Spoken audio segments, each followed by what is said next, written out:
So, Hare Krishna, Mataji. So, yesterday we stopped at in chapter 2, shloka number 21, I believe.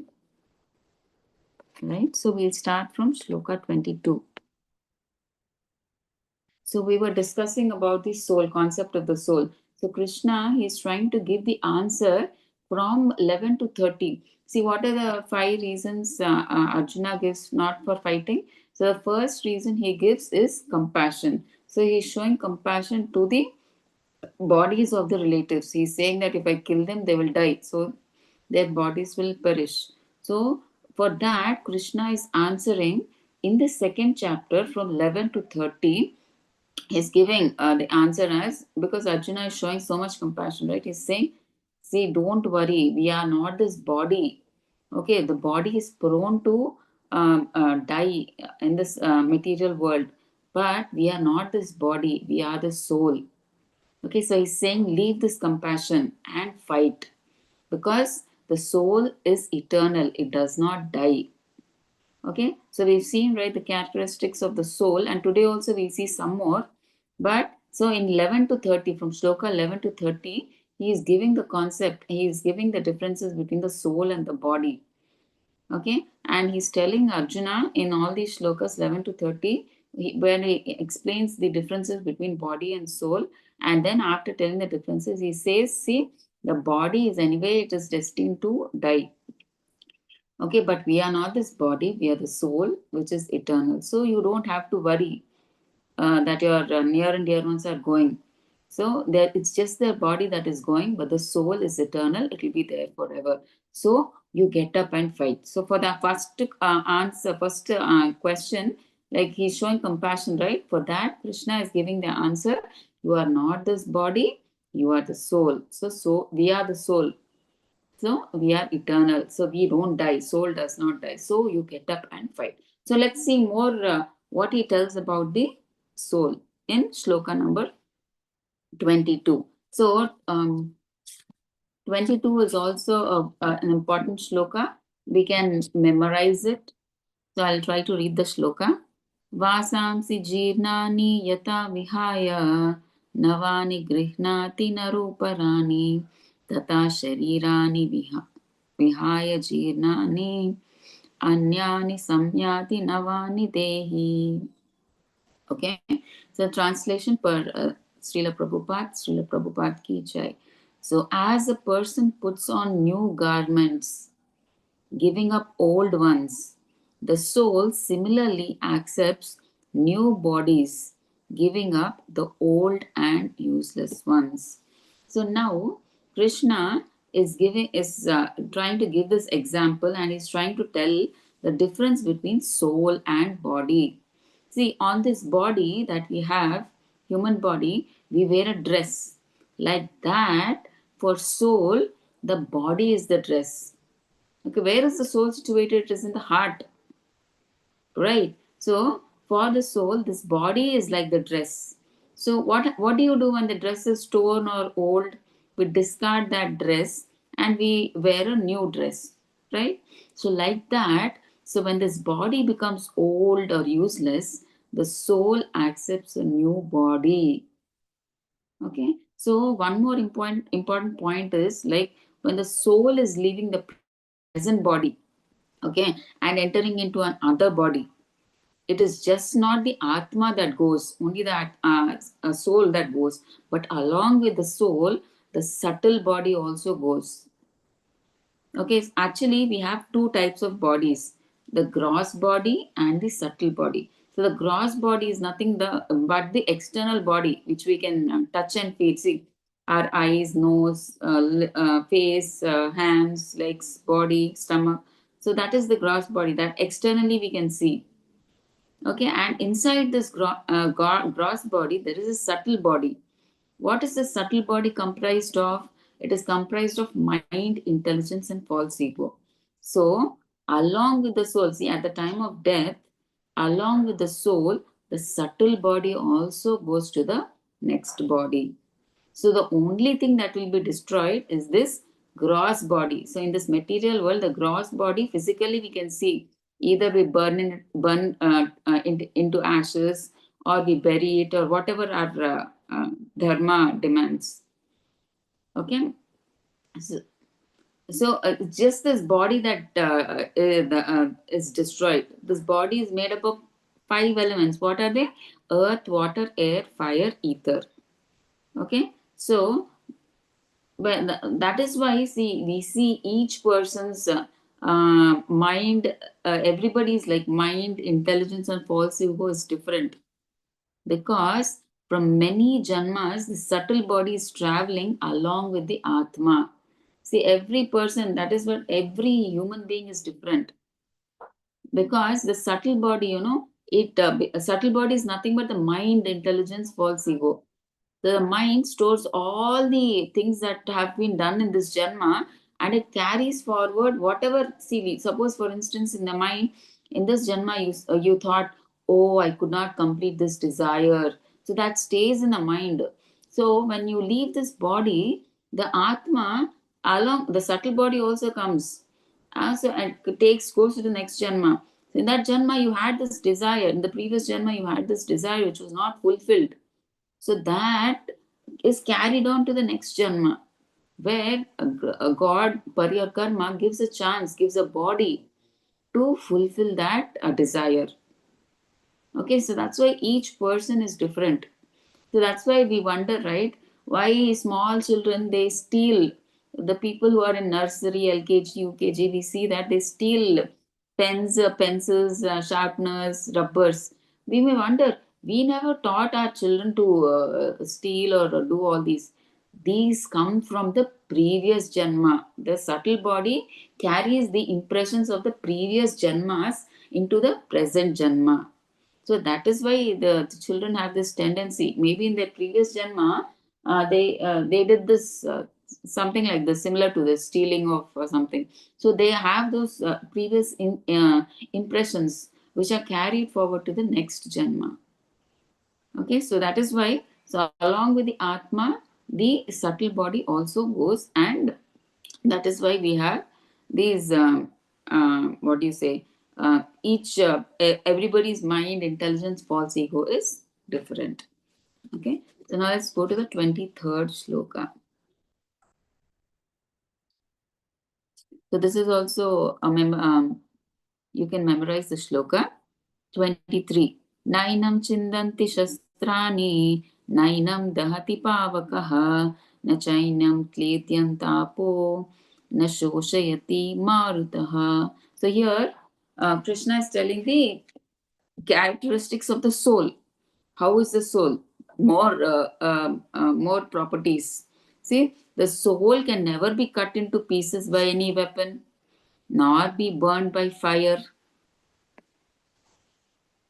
Okay, nor moistened by water, nor withered by the wind. Okay, so these are the properties of the soul. So we cannot take any knife or anything, any weapon, and we can cut it to pieces. Nor we can use fire to burn it, or we can not even moist it with water. Like when we do our bath, we are moistened by water, right? We get wet with water. So and it is not withered by the wind. When we soak the clothes in outside, because of the wind, they get dried up, right? But the soul is not like that. It is not withered by the wind. So we'll see some more properties. Okay, in the next shloka 24. So in the 24th shloka, some more properties are given of the soul. What are they? The individual soul is unbreakable and insoluble, and can be neither burnt nor dried. He is everlasting. So we saw that, right? Soul is eternal. He is everlasting, present everywhere, unchangeable, immovable, and eternally the same. Okay, so these are some more characteristics. See, you can see in the PPT they are given. Unbreakable. The soul is, Krishna is telling Arjuna, soul is unbreakable. It is insoluble. It is neither burnt nor dried. It is everlasting. You don't know when the soul came into existence, and it will stay on forever. And it's present everywhere. It is unchangeable. It is immovable. It is eternally the same. Like how the body undergoes change, the soul does not undergo any changes. It is always eternally the same, and it is unbreakable. Okay, so we these are some more characteristics. Now let's go to shloka number 25. In 25, what are they saying? Some more characteristics of the soul.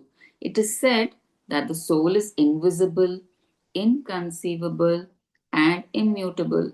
So we saw, right? We know that soul is invisible. We can't see. It is very small, 1/10,000, the tip of the hair, right? It's very small. We can't even see it with the help of a microscope, because the soul is spiritual, the microscope is material. Well, how much ever material instruments you use, we still can't see the soul, and it is inconceivable.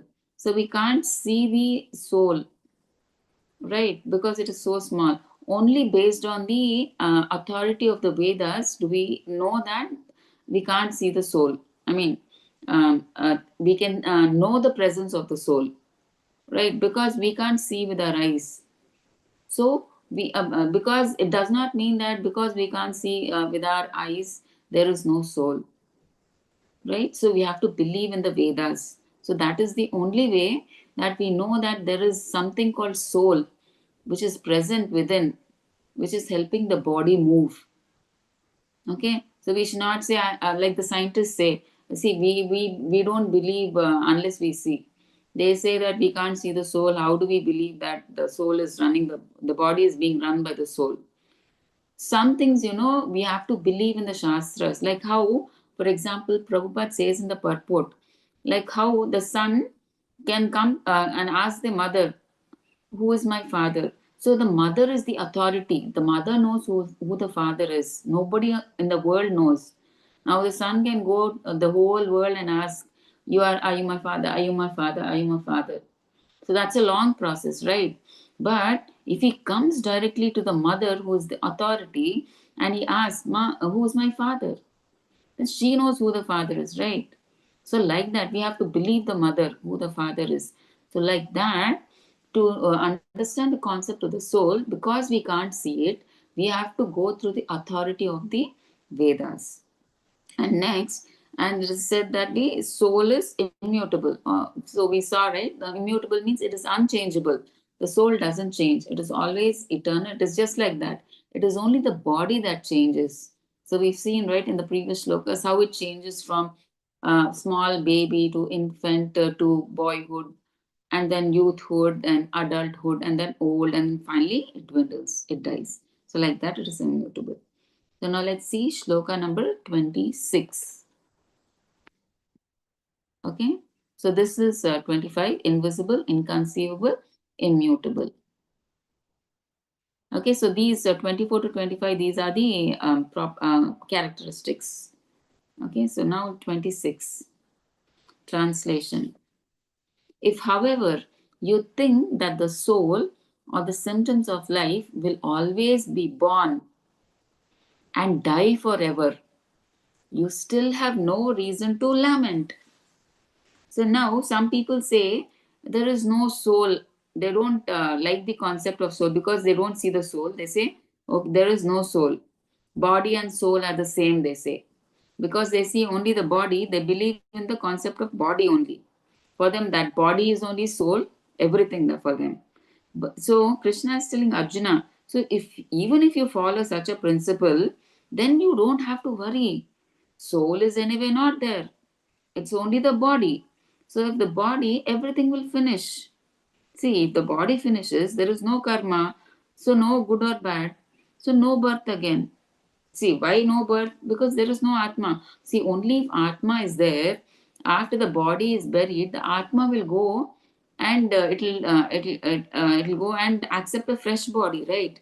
But if the concept of Atma itself is not there and the body is just buried or burnt, so there is no good or bad karma, right? So then why do you worry? Then you go ahead and kill. What is the problem now? No good or bad karma, there is no sin, nothing, no Arjuna. You just kill. What is there? So that is what Krishna is trying to say here. Even if you think that concept of Atma is not there, only body is there, See, if body is there, just you will kill it. I mean, it will be burnt after it is died. So there is no good or bad karma. So you kill. Anyways, no problem. No sin, right? So no problem, you kill. So 27th shloka. So this is also a shloka to be memorized. Okay. Jatasya hi dhruvom mrityur dhruvam janmamritasya cha tasmat apariharyate natvam shochitum arhasi. So one who has taken his birth is sure to die, and after death one is sure to take birth again. Therefore, in the unavoidable discharge of your duty, you should not lament. Okay, so here Krishna is telling Arjuna, so why are you hesitating to do your dharma? Your dharma as a Kshatriya is to fight. Then why are you crying? So do your dharma. Because, anyways, it is just the body, right? You think there is no Atma, only body. So it will just, there's no good or bad karma. It is not forwarded to the next Janma because there's no concept of Atma. So then why are you hesitating to do your dharma? You are unnecessarily lamenting. Go, get up and fight and kill, he's saying. Okay, now 28.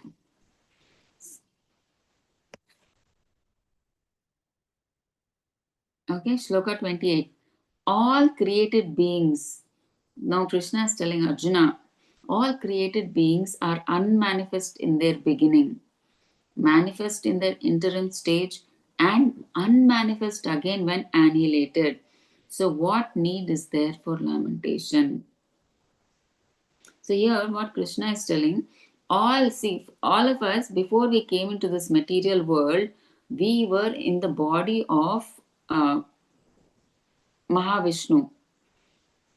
Okay. We were inside the body. We were unmanifest. We were unmanifest in the sense we have not yet still come into this material world. Okay. So we were like still in that process of being, of coming to this material world. So that time we were unmanifest. So when we get the Janma, when the Atma takes a fresh body, then we come into this material world. Right. And then after some time we stay in this material world, and what happens after some time? We obviously have to leave this material body. So again we become unmanifest. Right. So Krishna is telling, what is the need for lamentation? See, anything that comes in this material world, once it is born, it is prone to die. See, once we were not existing at all, and then once the Atma takes a new body, we come into existence, that is, we become manifest. Now, again, when Pralaya comes, what happens? We all have to go away, or when we die, we have to go away. We become unmanifest, we are not there. So, and this is known, the person who is born is prone to die. First is unmanifest, again he is manifest, and again at annihilation, when pralaya comes, the whole material manifestation becomes unmanifest.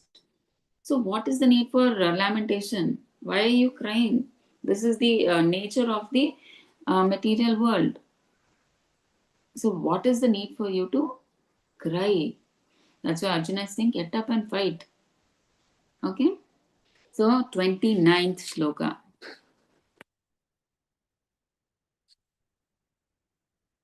See in this picture, you can see here, right? See, birth and death cycle continued. See, philosophers or scientists, see, they do not believe in the existence of soul. Okay, so and there are two kinds of philosophers. One, they believe in the existence of the soul. I mean, one, they don't believe. The atheists, they don't believe. Philosophers, scientists, and all, they don't believe. So, one who believes in the soul, see, Lord Krishna's argument is, what is there to lament? Because anyway, in the material existence, first, before the creation, that's what, before we came into this material world, we were not seen. So, we were in the unmanifest stage. And after creation, we became manifested. So, we are born in this material world, right? And after being manifested, again, when pralaya comes, or when our time for when our duration is over, we again become unmanifest. That is, we die, right? We are no longer in this material world. We die. So that is what Krishna is saying. So what is the reason why are you lamenting? Okay, that's it. Now, Shloka 29 we'll see. Let me just read the translation first. So, what Krishna is saying, some more properties of the soul. Some look on the soul as amazing, some describe him as amazing, and some hear of him as amazing, while others, even after hearing about him, cannot understand him at all. Okay, so now here the concept, see, it is, if you can see in the PPT, they are talking about what? So some people look upon the soul as amazing. Okay, some people they say some people who are amazing look on the soul. Some look on the soul which is amazing. Okay, see, it is like this. People, when they see the soul in the body of a gigantic animal or a gigantic banyan tree, and also in a small germ, a microscopic germ, bacteria or something like that. So they're very shocked. See, the same size of the soul is there in a big elephant or a big banyan tree or in a germ. So they find it astonishing. How come? And in the human body also, it's the same size. The size of the soul is same. Though it is in an elephant or it is in a big banyan tree or in a bacteria or in a human body, they find it amazing. How come? Even in such a big thing or a small germ, how come the it is the same soul? So they find it amazing. So that is what is being described here. And for some people, who want to understand also, I mean, like some people, they hear about the soul in the association of devotees, but because of ignorance, they are misguided by like they don't understand. Because of ignorance or whatever be the reason, they don't understand the concept of the soul. They don't want to understand the concept of the soul. Okay, so that is what is being described here. Soul is amazing. So though I mean, like, it's amazing, we want to know more and more. Some people are like, even though they know, because of their ignorance, they don't want to understand it. Okay. So, but so for some, it is like amazing. Like, oh, how come the soul? We can't even see it. It is so small. The same soul is there in an elephant, and it's there in a banyan tree. It's there in a human body. It's there in a microbial germ. Okay, that is being said.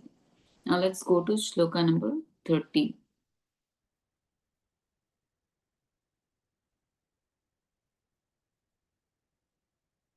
So here, the translation. So this is also a shloka to memorize. Dehi nityam avadyoyam dehe sarvasya bharata tasmat sarvani bhutani natvam shochitum arhasi. So the translation by Srila Prabhupada ki jai. O descendant of Bharata, he who dwells in the body can never be slain. Therefore, you need not grieve for any living being. Okay, so here Krishna is giving the concluding answer. So we said, right, for the first answer for Arjuna is there in shlokas 11 to 30. Now he's concluding the concept of soul here in the last shloka of in shloka 30. He's concluding the answer, right? So he's telling, he who dwells in the body can never be slain. Who is that is dwelling in the body? This is the soul. So he can never be slain. Telling you, he's telling Arjuna, see, the soul is eternal. It cannot be destroyed. It is only the body that is destroyed. So don't cry, don't lament, don't grieve. So get up and fight, he's saying. So it's like the judge. You can see the analogy. Okay, so the violence is not justified. So judge, he gives punishment. So he is not partial to anybody. So the judge, like for instance, if there is a criminal, he is giving some punishment to the criminal. It does not mean that he hates that person, or that's why he's giving punishment that he should die. The judge is like immaterial. He's like he's not I mean like partial. Or if somebody awarding somebody property, it's not that for his satisfaction he's partial to them, that is why he's giving the property to them, right? So like that, right? So that analogy is being given here.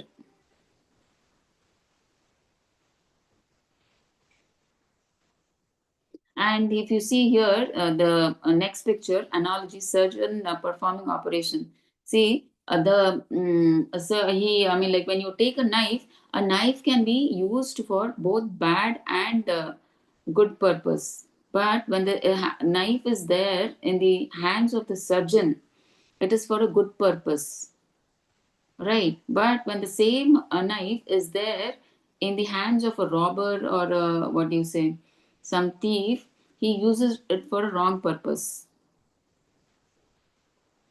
right? So violence is the main thing is that are trying to say that violence is not encouraged.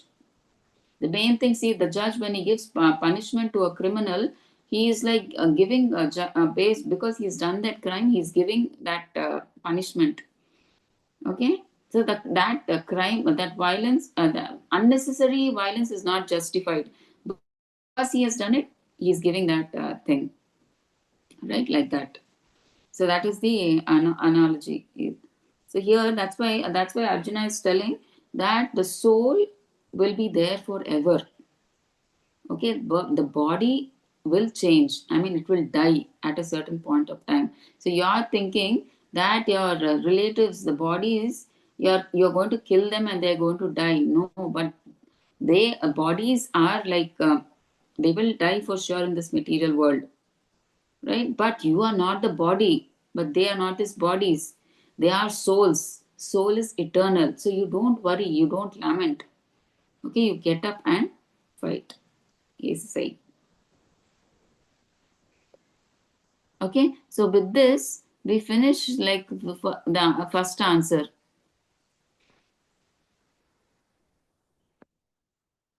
Okay, these are the characteristics of the soul you can see given. So now we will go to 31 to 38, Karma Kanda. So this is the answer to the second part. So we'll actually see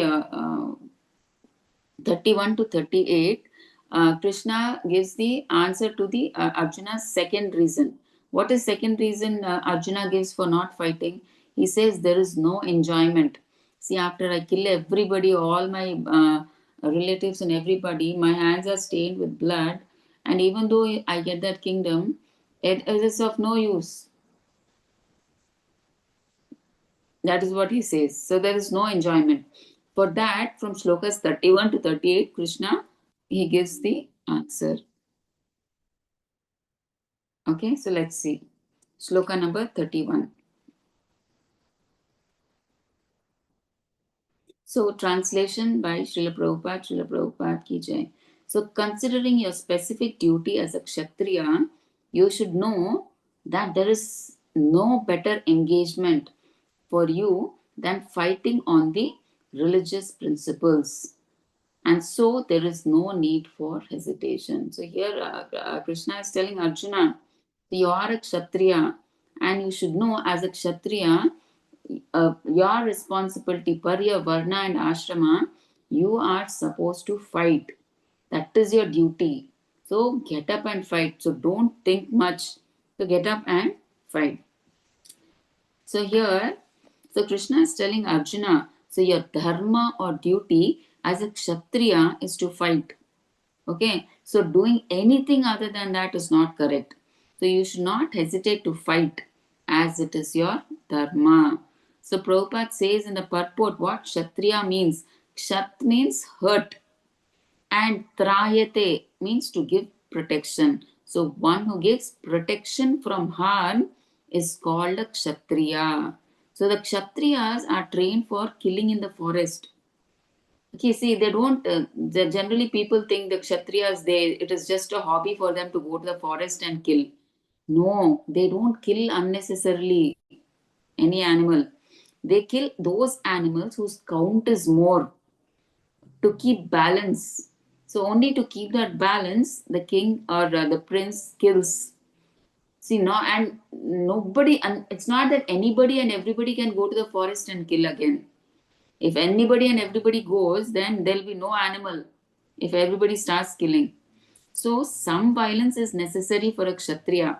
See, actually, in the forest, if more number of tigers become over and lions become forest, they will come into the cities and they will pounce on the human beings and eat. So to maintain that necessary balance, when those extra animals become too much, then to reduce that count, the kshatriyas go and kill those animals to maintain that balance. Otherwise, there's no necessity for them to kill, right? So, some violence is necessary for a kshatriya. So, when war comes, he has to do it. Okay, so that is why he needs practice. So, kshatriya, he shouldn't be scared to kill. So, that is why they go to kill the animals in the forest to maintain balance. So, somehow, somewhere or the other, they have to practice, right? Fighting and killing and all that. So, to remove this unnecessary over count of animals, they perform their killing in the forest. They do so by killing animals in the forest, and at the same time, they maintain balance again. Sometimes they kill all these tigers and lions um, because because they want to show their what do you say, their heroic or their what do you say, their power they want to show, right? So they use all this for that and also for practice to fight when the time of war comes. Okay, so in such a big kingdom where there are crores of people, to protect people they need some training. So as all of us know, we've discussed previously also, kshatriyas, they never accept sannyas. Okay, sannyas is only for brahmanas. So here Krishna is telling every ashrama has its dharma. So what is, you have to act according to your varna ashrama. Okay, and here Krishna is also telling, see, when a kshatriya dies fighting in a battle, according to the kshatriya dharma, there is no loss. Because when fighting in the battlefield, if the kshatriya dies, okay, he goes to heaven. And if suppose he wins, he gains the earthly kingdom. So he becomes the king, he gets the earthly kingdom, he becomes the king and he rules. So when a kshatriya does fighting in a war, there is no loss for him. So kshatriyas, if they also kill anybody in the battlefield, there is no sin. Why? Because it's the duty of a kshatriya, right? To kill. I mean, only if he kills can he maintain dharma. He kills all the adharmic people to maintain dharma. Okay, so to protect dharma, they punish people who are adharmic in the battlefield. That is why they get no sin. Okay, that is what the shastras say. So, like that, the Brahmins similarly, see, we say that when the Brahmins they give cow sacrifice in yagna, they get no sin. In fact, when they do this cow sacrifice, they go to Swarga because of that. But we may be thinking, oh, they are slaughtering the cow. How come there is no sin? Okay, the Brahmins who do Karmakanda yajnas, to test whether the yajna is done perfectly and their mantras are chanted perfectly or not, they do this cow sacrifice. Okay, but when they do this cow sacrifice, there is no loss for the animal. The animal, it gets a new, young, fresh body leaving the old body, right? They sacrifice a cow that is like almost about to die. So that kind of cow they sacrifice. So the cow, when it is given in sacrifice in that yagna, it gets a young, fresh body leaving the old body. And it is in fact said in the Shastras, they directly get a human body when it is given as used in such sacrifices. So in the next janma, they get human body. So we may be wondering, Array, how do they get direct human body? Okay, so normally there are 84 lakh species, Okay, and karma is only for human beings, not for animals. Okay, if a tiger eats a deer, it has no papa karma. Animals have no papa and punya. Only humans have, because they have higher consciousness by which they can take decisions. See, only the humans have that decision taking power, because they have higher consciousness. They can choose to eat this or that, live there or here, to do whatever they want. But animals, they do not have that much consciousness. They cannot make choices. Okay, they cannot decide which is good, which is bad, which is papa, which is punya. They don't know. See, tiger is non-vegetarian. It eats deer. If you take grass to a tiger, will it eat? No, it won't eat, because it is destined to eat only non-veg. It eats only deer or whatever non-vegetarian item. But man has a choice, right? He can eat anything. He can eat plants, he can eat fruits, he can eat non-veg, he can eat vegetarian, milk, grain. So many options are there. He has a choice. But they don't have a choice. See how their body is fixed. Their food is also fixed. They eat only that. If a goat eats grass only, and if you take any non-veg to the goat, will it eat? No, right? Like that. So they stick to their dharma. So out of the 84 lakh species, so man is on the topmost. So different animals have different consciousness. That gradation is there. Okay, so those animals who have lowest consciousness are in the lowest stage. So like that, as the consciousness grows, they accept different types of bodies. Okay, actually, even trees too have life, but their consciousness is very low. Say, animal body, the consciousness is more. See, the more the consciousness is high, when we kill them, the pain is more. So, when you kill animals, since their consciousness is high, they experience more pain.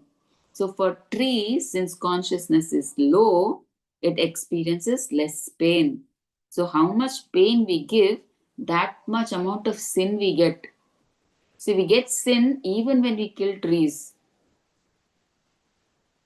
Okay, so when you eat vegetarian, you get less sin. When you eat non-veg, you get more sin. But that vegetarian food also, if you offer as bhoga, naivedyam, and then eat it as prasadam, then that little sin also won't be there. Because Krishna, he purifies the food. See, and it is not that always we kill a tree and eat, right? If a tree has fruits, vegetables, we just pluck the fruits and vegetables. So the tree won't die because of that, right? But in some cases, they get killed, like leafy greeny vegetables, maybe that time. Okay, but in any case, if we offer it to the Lord's mercy is present.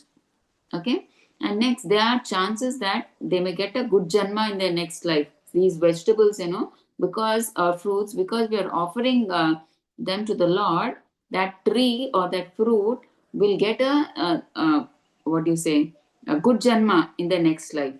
So it's an advantage to both. Okay, so trees which give vegetables, flowers, fruits can get a good janma, and we also get purified when we eat prasadam, right? So all get spiritual benefit. So when we do bhakti, it is beneficial for both. So they're explaining. So here they are explaining about sin. So Krishna is telling Arjuna that your swadharma is your duty is to fight. So get up and fight. That's what he's telling. So you see in the PPT also same thing is being said. Your swadharma or your specific duties have to be done. Okay, your prescribed duties you have to do. You cannot escape. Here, what is Arjuna's prescribed duty? He is a Kshatriya. He is supposed to fight. Okay, and so here that's why Krishna is saying is Krishna is not does not support artificial renunciation and acceptance of sannyas. We spoke, right? Krishna, Arjuna is saying that no, I don't want to fight. I want to go into the forest and live as a sannyas. But the rules of Kshatriya Dharma, he is not supposed to take sannyas. Only Brahmanas are supposed to take sannyas. Right? So that's why Krishna is telling you do your duty. That is good for you. Then you will go to, I mean, like if you fight, if you win the battle, you will get the earthly kingdom, you'll become the king and you'll happily rule. Or if you die, no problem, you'll go to heaven. So what is the problem? So get up and fight. So that's what he's saying. This is 31. Now let's go to 32.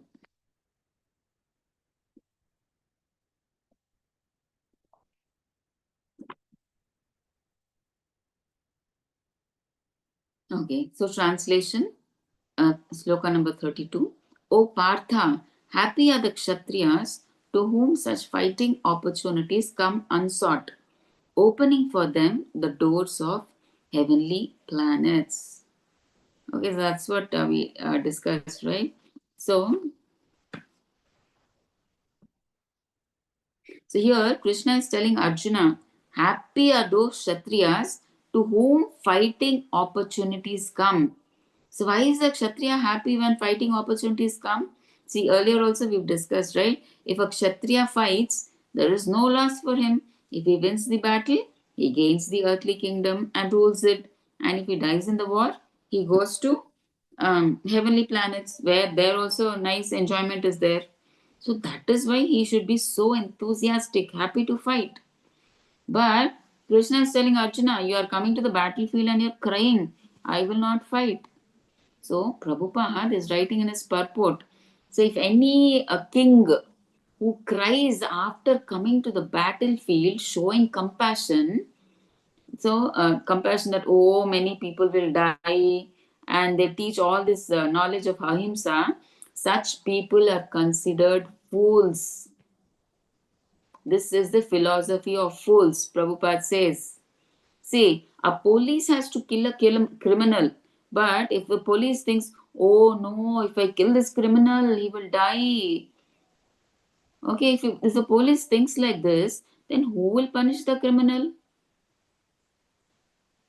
Right? It is the duty of the police to kill the criminal or punish the criminal so that he comes onto the right path. If he only thinks, oh, how will I kill this person? If he shows compassion, he will, if he's let loose like that, he will do more and more criminal things. Right? So, similarly, Arjuna is also, Krishna is telling, you're a king. After coming to the battlefield, you have to fight. You should not cry like a, it is your duty to fight. Right? And here, Prabhupada also says, I mean, like, uh, and that is why Kshatriyas don't kill anybody and everybody. See, we can't kill anybody. So, see, people like us, we've discussed in previous shlokas also, anybody can't kill anybody. Only Kshatriyas can kill. See, only police have the right to kill criminals. See, if we see somebody on the road doing something wrong, we have no right to go and take a knife and kill him. You're doing wrong. This is wrong. I will kill you. No. We have to go and complain to the police. The police will take the required action. Okay, so similarly, Kshatriyas kill. Why do they kill? To maintain dharma in the society. So they punish adharmic people. So Parasara Muni, father of Vyasadeva, said to protect the people, to protect dharma, Kshatriya has to do himsa to maintain law and order in the society. So peace and safety. So this has to be done. Okay, so to the second question, Krishna, he gave the answer, right? There is no loss for you. So if you die, you go to heavenly planets. If you win, you get the earthly kingdom. So there is no loss. So only gain is there. So Arjuna was telling, right, there is no enjoyment. But Krishna is telling, where there is no loss, only gain. If you die, you go to heavenly planets. If you stay here, you'll get the earthly kingdom. You can enjoy. Okay, and in the next sloka also Krishna tells Arjuna, you won't be even doing sin. Krishna tells when you will have sin, and the next shloka he will say, when you will have sin and when you will not have sin. So let's see that.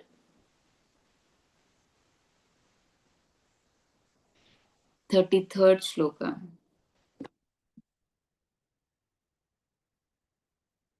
So, translation.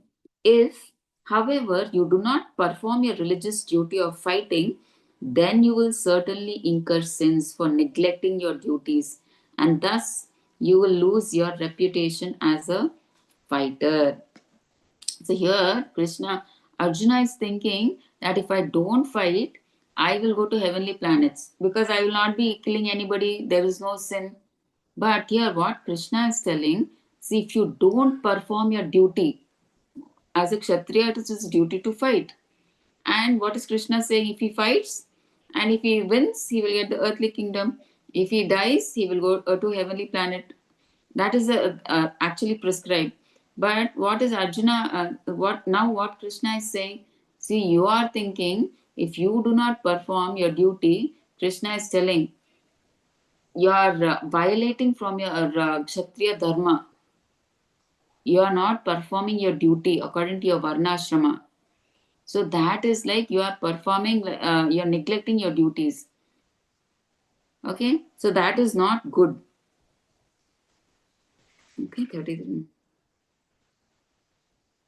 Okay, and so thus you lose your reputation as a fighter.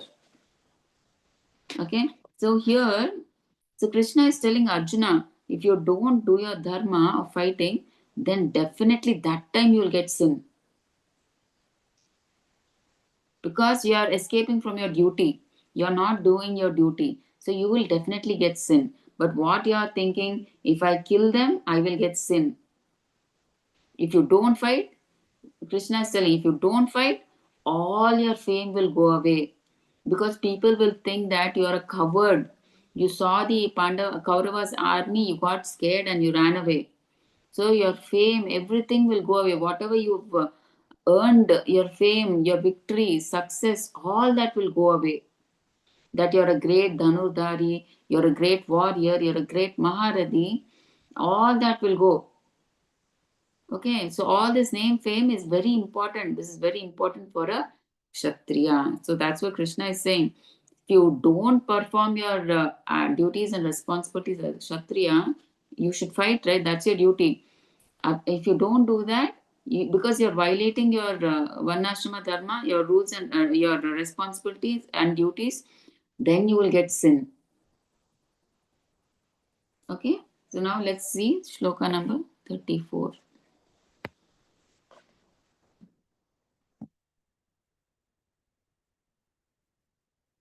So, what is Krishna saying next? People will always speak of your infamy, and for a respectable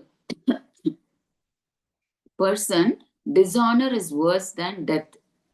Right? So, what is Krishna telling Arjuna? People will speak of your infamy because generally, if a person, he does 100 good things and one bad thing, they will always talk about that one bad thing only. Even though Arjuna has won so many battles, he's got so much name, fame, everything, and because of compassion, now in this battle, if he goes away, he doesn't fight. Krishna is saying, people will not think out of compassion, you went away. He became a coward. He saw the Kauravas army and he became scared and he ran away. So what all success you have achieved till now, everything will go away. People, whenever they see you, they will think, oh, Arjuna is covered, Arjuna is covered, and you will not be able to bear that insult. And for Kshatriya, all this is like Krishna is saying, dishonor is worse than death. You will not be able to bear that insult that you're a coward. Everybody will be telling you're a coward, you're a coward. So you will not be able to bear that. Instead of that, it's better you die in the battle. That's what Krishna is telling. Instead of being infamous like that and bearing all that insult, it is better you fight and you die as a great Kshatriya warrior. That is what Krishna is trying to say here. So Krishna is telling Arjuna, see, people will always speak of your infamy, and for a respectable person, dishonor is worse than death. See, to punish someone, there is a process actually. So if you want to punish a Brahmana, how can you do it? See what you can do so that a Brahmana listens.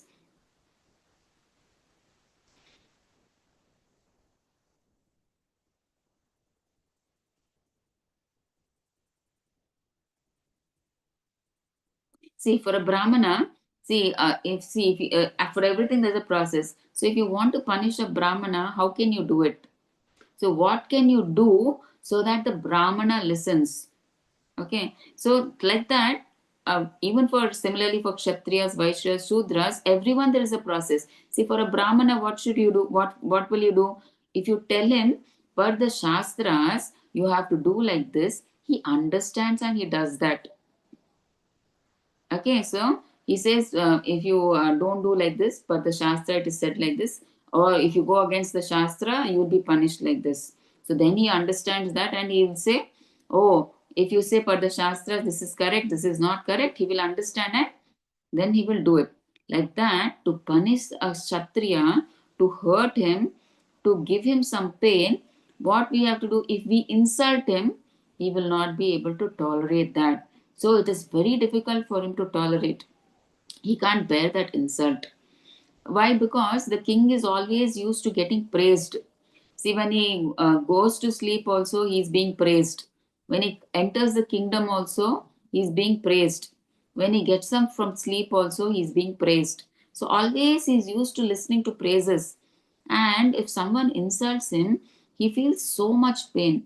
So that is why Krishna is telling, see, you have earned so much fame all these years.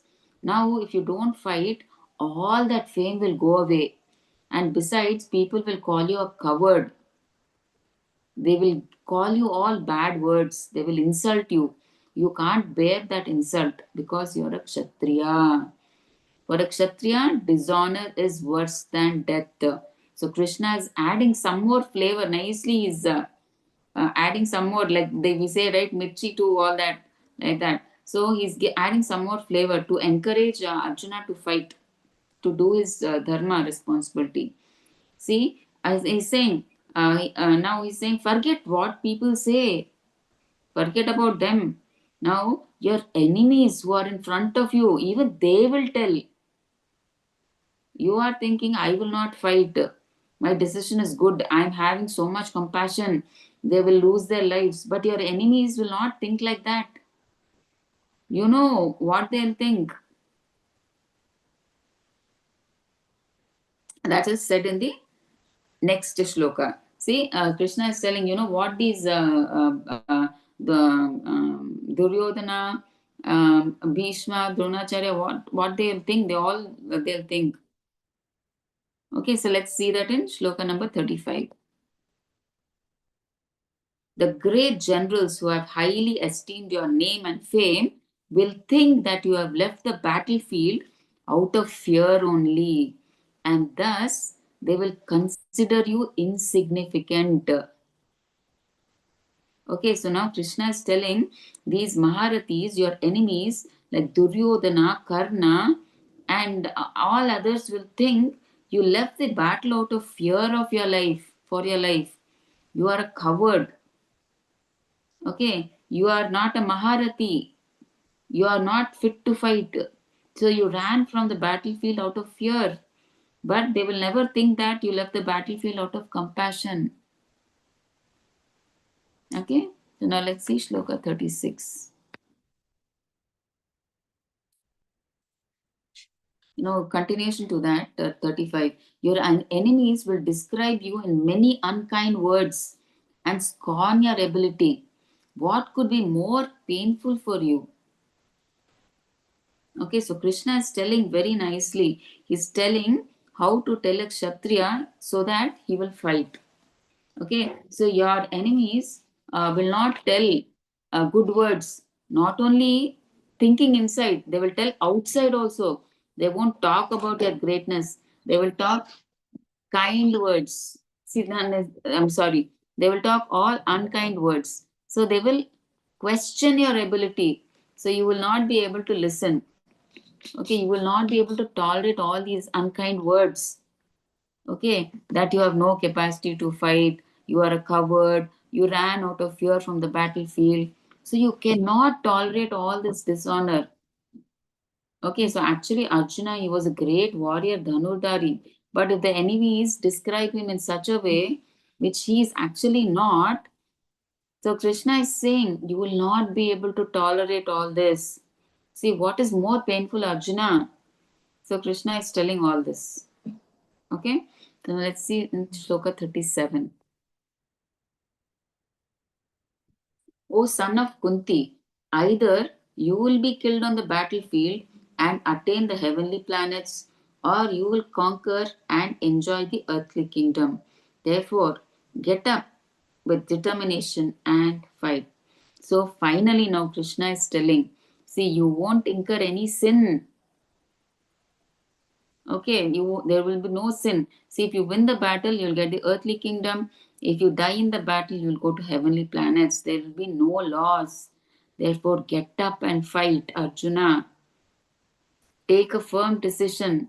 So, Krishna explains here, we can see up to a certain level, he's saying now sin concept is coming now up to this level. So more detail we'll see in the coming classes we'll see. So today we'll stop till here. So second, he is giving the answer to the second one here. So but Arjuna says, right, no enjoyment. But here Krishna is saying there is no loss at all. Only enjoyment is there. Okay, if you die in the battlefield, you will go to heavenly planets. There you will enjoy.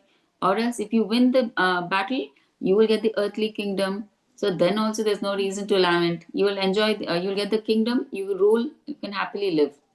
Okay. So this is the second reason. Now, in next class, we will see the answer to the third one, fear of sinful reactions. That is why he doesn't fight, right? He says, if we kill all, the sin will come upon us. So, for that, what Krishna answers, we will see in the next class from Shloka 38. So, for today, we'll stop here. Thank you so much.